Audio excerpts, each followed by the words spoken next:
ইস বন্ধু, টিয়া তো বললাম 500, কিন্তু এটা ছেঁড়া। আরে পাগলা, এই বুদ্ধি পাস না। দোকানে যা 10 টাকার সুপার গুলো নিয়ে লাগালি টাকা কমপ্লিট, চলবো নু। তাই তো রে বন্ধু, চল ভাই একটা সুপার গুলো জানতো। এ হে ভাই, আমার কাছে তো সুপার গুলো পুরো হয়ে গেছে, তবে আমার কাছে আটার কটিয়া আছে, দাম 200 টাকা। ये फंस गया सीएम। এ বন্ধু কি বলে 200 টাকা দাম? আরে বোকা, এখানে কয়টা আইড 500, আর আটার দাম কয়টা? 200। তাহলে তাও তো তোর 300 টাকা আছে নে। এ ভাই দেন। আচ্ছা ভাই, এই নেন। হাই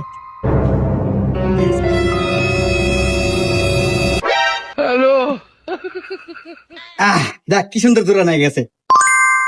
কেন চলবে নি? रुको जरा।